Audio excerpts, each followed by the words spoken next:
Au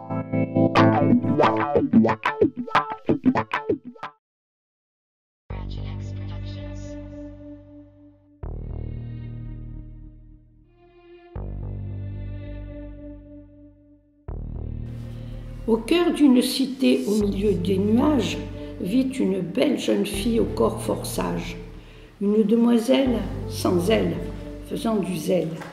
Mais, dit-elle, je n'ai pas besoin d'elle pour m'envoler au ciel.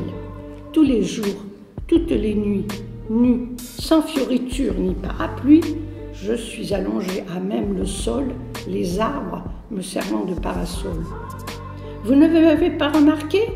Pourtant, vous me connaissez, tous les jours je vous ris au nez. Oh, mais que sont ces deux jolis petits mots? Ce sont mes mamelons. Vous pouvez aussi admirer mon nombril, mon visage, me fouler du pied au passage. Mais attention, je prends de l'âge. Cela peut vous faire sourire. Allez, venez donc me découvrir. Je ne suis visible que de jour.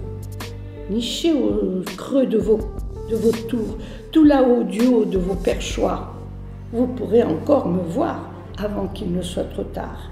Ressurgi d'un tableau de Picasso, je suis la demoiselle des Touraillot. L'architecte Ayot, il a fait appel déjà à Pablo Picasso pour faire toute la fresque de ce que pouvaient représenter les tours avec les nuages. Donc il s'est déjà basé là-dessus. D'ailleurs, la demoiselle d'Avignon, l'allée de l'Arlequin, tout ça, ça rappelle Picasso. Pour faire toutes les décorations, et en plus, il a fait appel aussi à sa fille, qui a fait beaucoup de décorations, la tortue, la poire, etc. Voilà comment est née cette cité. Le quartier, il a commencé à naître, si vous voulez mieux, en 1975-76, qui est sorti de terre. Et moi, quand je suis arrivée en 1983, déjà j'ai découvert le côté poétique qu'il y avait. En 2002, déjà, il commençait à parler de restaurer, de rénover la tour et tout ça. Et effectivement, ils s'y sont mis. Personnellement, je me suis mis à parcourir toute la cité, parce que j'étais à la retraite, donc là j'avais tout mon temps, et j'ai dessiné toute la cité avec toutes les parties décoratives qu'il y avait. Et quand ils ont commencé à rénover, eh bien, ils ont enlevé beaucoup de choses et il n'y avait plus le même charme. D'ailleurs, j'ai toutes les photos de l'époque. Donc je suis, comme Janine, amoureuse de ce quartier. Je pouvais apporter des éléments de précision sur tout l'aspect poétique. Effectivement, il y avait cet hommage à Picasso, il y avait l'aspect très ludique. Il rend hommage aux habitants, c'est-à-dire que c'est un architecte qui pense énormément aux habitants qu'il va y avoir dans ce qu'il construit. Et il y avait plein de clins d'œil, plein de choses ludiques, avant tout pour les enfants d'ailleurs. Il a pensé des extérieurs avec des parkings souterrains pour que justement on ait cet espace piétonnier assez rare vu la concentration urbaine qu'il y a ici. Les enfants ont une cour de récréation immense, sans voiture, avec les 20 hectares du parc. C'est-à-dire qu'Émile Ayot, il a conçu effectivement cet habitat pour les gens qui allaient y vivre. Il ne parlait pas de locataires évidemment, mais d'habitants, d'habiter un lieu. C'est pas louer un lieu. Et il avait fait des plans qu'il a brûlés. Et moi, je pose juste la question à tous les gens qui travaillent sur le projet qui se met en place en ce moment. Pourquoi Émile Ayot a-t-il brûlé ses plans? J'ai envie de laisser cette question ouverte. Ça m'embête de tout déménager. Je connais beaucoup de locataires ici. On fait beaucoup de choses comme pour les famille, HLM, comme tout une ça, famille. une comité. Et alors, un comité, je veux dire, pardon. Et puis donc, on n'a pas envie de changer mais alors, pas du tout. Hein. Mmh. Parce qu'il y a plusieurs locataires dans l'immeuble qui ne veulent pas ça, qui veulent pas quitter le quartier. Il est très bien conçu. C'est le mieux de l'immeuble. D'accord. Madame Sfahi Arlette, vous êtes présidente, de l'amicale. Ben oui, Arlette, de l'amicale des locataires. Oui, ça veut dire que pendant des années, vous vous êtes occupée aussi des locataires. Ah oui. Oh, ben Ah oui, oui. j'ai évité une expulsion du Voilà. 3e étage. Très bien. Une mère avec 3 enfants. Ils étaient prêts à partir avec leurs bagages. Il y a une personne du 3e, là, avec 3 enfants, donc celle qui avait été expulsée il y a 15 ans, enfin, je sais pas, hein. Eh bien, comme elle avait fait une mutation, ils lui ont donné à l'autre bout de Nanterre. Et ce qui se passe, bon, bah, elle est contente de l'appartement, d'accord, mais c'est très très loin. Il n'y a pas de commerçants, enfin, elle regrette là quand même, quoi.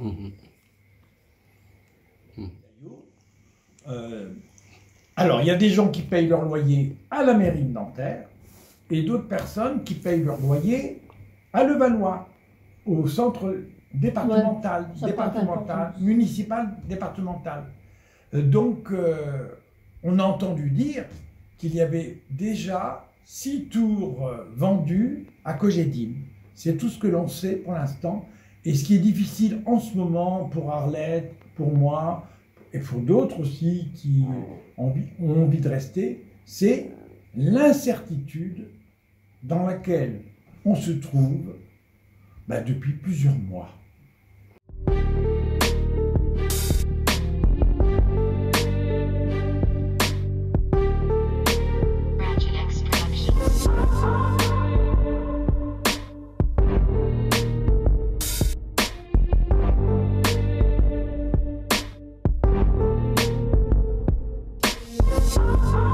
Tout va être défiguré et que ça va enlever tout le charme du quartier, toute la poésie qu'il y avait avant.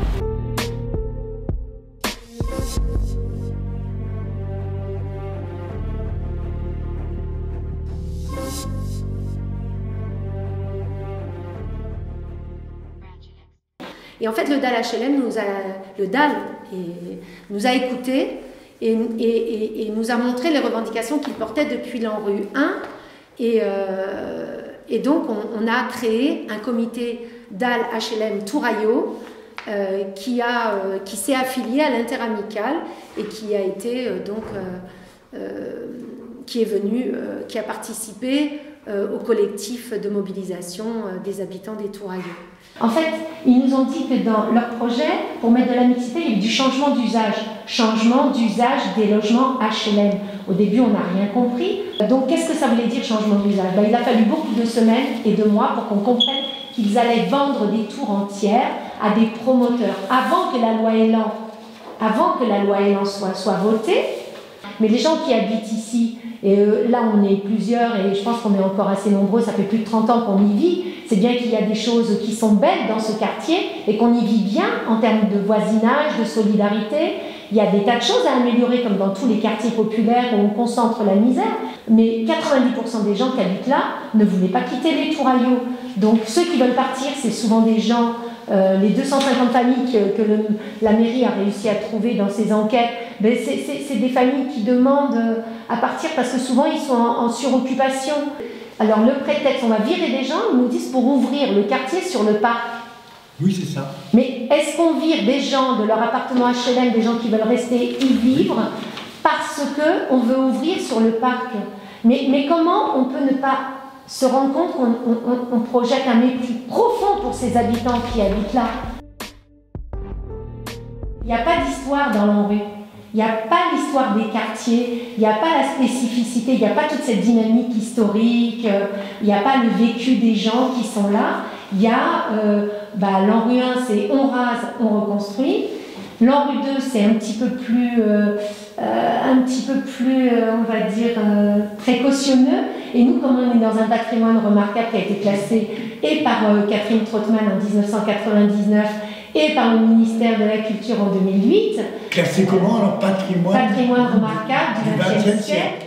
Avant, c'était tout des bidonvilles, des champs, etc. Donc tout a été rasé.